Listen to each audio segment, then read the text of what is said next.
नमस्कार मित्रांनो, ओढ इतिहासाची ह्या आपल्या यूट्यूब चॅनलमध्ये तुम्हा सर्वांचं मनपूर्वक स्वागत.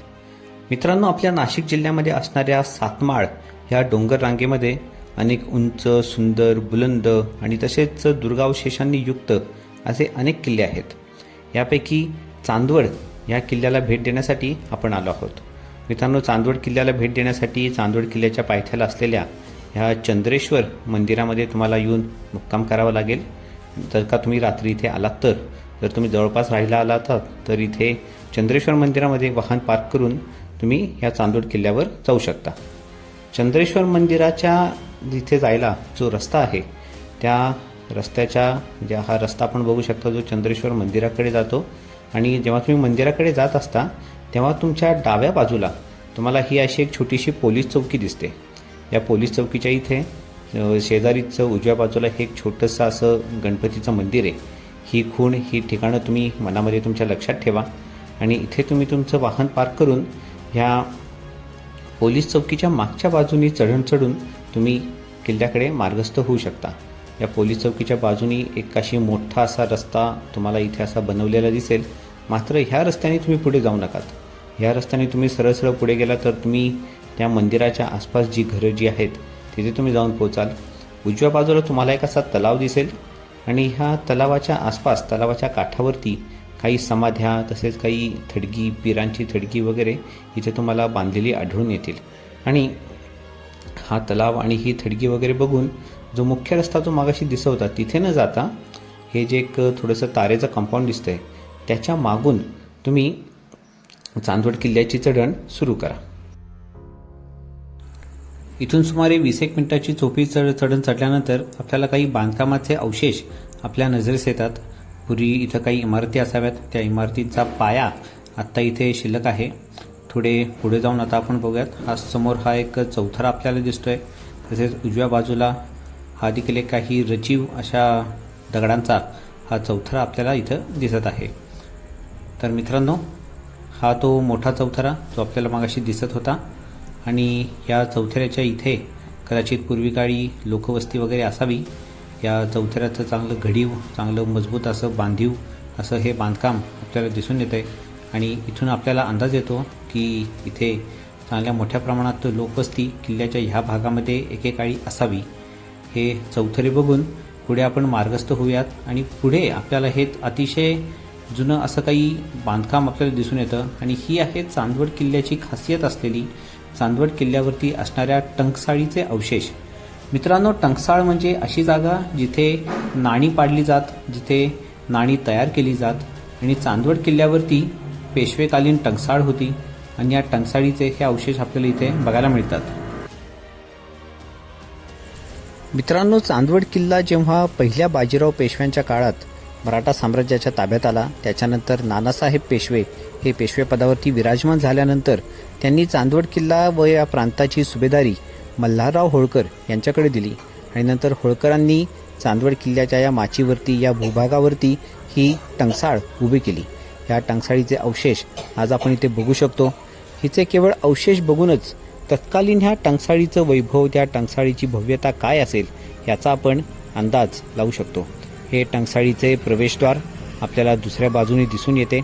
टंकसाळीचं अतिशय मजबूत असं बांधकाम इथं केलेलं आहे. मात्र या प्रवेशद्वारावरती तुम्ही बघू शकता काही लोकांनी आपली नावं आणि बरंच काय लिहून इथं विद्रुपीकरण केलेलं आहे. असं खरं तर केलं नाही पाहिजे. गडकिल्ल्यांच्या अवशेषांचं जे पावित्र्य आहे ते जपलं गेलं पाहिजे. हे टंकसाळीचं मुख्य प्रवेशद्वार, जिथून आपण आतमध्ये प्रवेश करून ह्या टंकसाळीचे आपण पूर्ण करून आपण अभ्यास करू शकतो. टंकसाळीचं बांधकाम हे काहीसं विटांनी केलेलं आहे, काही ठिकाणी पायाला, काही ठिकाणी मजबूत दगडी बांधकाम देखील केलेलं आपल्याला दिसून येतं. ज्याप्रमाणे मित्रांनो आपल्या घरामध्ये आपण भिंत करून एका खोलीचे 2 भाग करतो, म्हणजे पार्टिशन करतो, तसे ते टंकसाळीचे देखील वेगवेगळ्या भिंती करून पार्टिशन केलेले दिसून येतात. एका भागाकडून दुसऱ्या भागात जाण्यासाठी दरवाजे, अशी खापरीचे नळ, जशी आपल्या घरात पाईपलाईन असते तसे हे दगडी पाईपलाईन इथं आपल्याला केलेली दिसून येते. तर मित्रांनो, ही टंकसाळ बघून झाल्यानंतर टंकसाळीकडे पाठ करून आणि डोंगराच्या कड्याकडे तोंड करून आपण उभे राहिलात आणि उजव्या बाजूला सरळ चालत गेलात की हे चंद्रेश्वराच्या मंदिराच्या अगदी बरोबर माथ्यावरती तुम्ही येऊन पोचाल. आणि इथून खरं तर चांदवड किल्ल्यामध्ये प्रवेश करण्याचा प्रवेश मार्ग आपल्याला दिसून येतो। इथे कातळामध्ये कोरलेल्या ह्या कातळ कोरीव पायऱ्या आपल्याला दिसून येतात आणि ह्या कातळ कोरीव पायऱ्या चढून इथून खऱ्या अर्थाने आपला गडप्रवेश होतो। इथे एकेकाळी किल्ल्याचे प्रवेशद्वार असावे। इथून पायऱ्या चढून आपण जेव्हा वरती जातो तेव्हा आपल्याला अशी भली मोठी दगडांची रास इथं अशी पडलेली दिसून येते। खूप सारे असे दगड इथे तुम्हाला असे पडलेले सांडलेले दिसून येतात। मित्रांनो, इथे कधी काळी तटबंदी असावी। इथं आपल्याला एक छोटासा बुरुज आपल्याला दिसून येतो। या बुरुजाच्या डावीकडे उजवीकडे लांब अशी प्रचंड मोठी अशी तटबंदी कधी काळी इथे असावी। मात्र या तटबंदीची पडझड झाली आणि पडझड झाल्यानंतर हे दगड इथे पडलेले सांडलेले आपल्याला दिसून येतात। आणि मित्रांनो, हे दगड चढून वरती आल्यानंतर आपल्याला दिसून येतो हा थरारक टप्पा, जो पार करून आपण किल्ल्याच्या माथ्यावरती प्रवेश करू शकतो। मात्र या शिडी आणि दोरीचा टप्पा चढण्याच्या आधी आपण जर का उजवीकडे बघितलं तर कातळात कोरलेली गुफा, कातळात कोरलेले पाण्याची टाकी इथं आपल्याला दिसून येतात। काही टाकी ही खांब प्रकारातली आहेत, त्यामुळे ह्या खांब टाके प्रकारातल्या टाक्यामुळं किल्ल्याचे प्राचीनत्व इथे सिद्ध होते। आणि मित्रांनो, आता आपण बघूयात आमचे मित्र ओंकार वर्तले आता हा जो अवघड टप्पा जो आहे चांदवड किल्ल्याचा तो आता चढून जात आहेत। मित्रांनो, प्रत्येक किल्ल्याची काहीतरी एक खासियत असते, तसेच चांदवड किल्ल्याचा हा जो एक थरारक टप्पा जो अनेक गिर्यारोहकांना आपल्याकडे आकर्षित करत असतो। मित्रांनो, कधी काळी इथे देखील कातळ कोरीव पायऱ्या असाव्यात। गडामध्ये प्रवेश करण्याचा अतिशय उत्तम असा मार्ग इथे आधी उपस्थित असावा। मात्र नंतर जेव्हा किल्ला इंग्रजांच्या ताब्यात गेला त्यावेळी इंग्रजांनी तोफांचा भडीमार करून इथं किल्ल्याचा जो प्रवेश मार्ग होता तो सगळा प्रवेश मार्ग इथं उद्ध्वस्त केला आणि त्यामुळे आता ह्या किल्ल्यावरती प्रवेश करण्यासाठी हे जे एक रॉक पॅच इथं तयार झाला आहे, त्या रॉक पॅचच्या सुरुवातीच्या भागात एक शिडी लावलेली आहे। आम्ही गेलो तेव्हा शिडीचा वरचा भाग फिक्स केलेला होता, खालचा भाग जरा डगमगत होता आणि ही शिडी चढून गेल्यानंतर पुढचा साधारण अजून एक 50 फुटाचा टप्पा चढण्यासाठी इथं एक दोरी लावलेली आहे, दोरखंड लावला आहे। आणि अजून एक गोष्ट इथे नमूद करावीशी वाटते की या दोरखंडाच्या सोबत आपल्या घराला जे कंपाऊंड करणारं जे तार असती ते कंपाऊंडची तार ह्या दोरीला गुंडाळलेली आहे, त्यामुळे त्याच्यामुळे देखील आपल्या हाताला इजा होऊ शकते। आम्ही गेलो तेव्हा तर ती तार तिथे होती आणि त्यामुळे ह्या दोरीला त्या तारेला योग्यरित्या पकडून हातापायाचा योग्य तो अंदाज घेऊन तुम्ही हा टप्पा सहजरित्या चढून जाऊ शकता। मी असं म्हणणार नाही की हे सोपं आहे, मात्र काळजी घेतलेली कधीही चांगलं। मित्रांनो, हा टप्पा अतिशय काळजीपूर्वक चढावा। इथून गडमाथ्यावरती आपला प्रवेश होतो, मात्र गडमाथ्यावरती प्रवेश केल्यावरती फारसे दुर्गावशेष आपल्याला इथे दिसून येत नाहीत। किल्ल्याच्या टोकाटोकानी बघितलं तर तटबंदीची अतिशय बारीक अशी एक केवळ शेवटचा थर असा आपल्याला दिसून येतो। केवळ 2-3 कोरीव अशा पाण्याच्या टाक्यावरती आहेत। एवढेच काहीसे दुर्गावशेष आपल्याला वरच्या भागामध्ये किल्ल्याच्या माथ्यावरती आपल्याला बघायला मिळतील। तर मित्रांनो, मगाशी आपण जी पाण्याची टाकी आणि जी गुफा बघितली होती त्याच्या वरच्या बाजूला इथे एक कोरलेला असा फारसी किंवा उर्दू भाषेतला एक शिलालेख आपल्याला इथे बघायला मिळतो।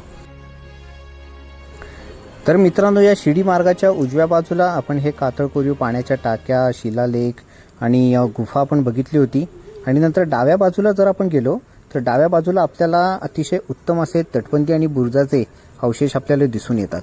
या तटबंदी आणि बुरुजाच्या अवशेषामध्ये आपण नीट बघितलं तर पाणी वाहून जाण्यासाठी अशी झरोक्याची देखील इथे सोय केलेली आढळते आणि विशेष म्हणजे या तटबंदीमध्ये एक तत्कालीन शौचकूप देखील आपल्याला बांधलेले आढळून येते। यावरून आपल्याला हे तर नक्की सिद्ध होतं की या भागामध्ये लोकवस्ती ही अतिशय उत्तमरित्या असावी। त्यामुळे मित्रांनो, हे सर्व दुर्गावशेष बघून झाल्यानंतर आपली चांदवड किल्ल्याची भ्रमंती इथे पूर्ण होते। त्यामुळे मित्रांनो, तुम्हाला हीच विनंती की नाशिक भागामध्ये असणारा हा चांदवड काहीसा थरारक, काहीसा आव्हानात्मक असलेला किल्ला आपण अवश्य बघावात।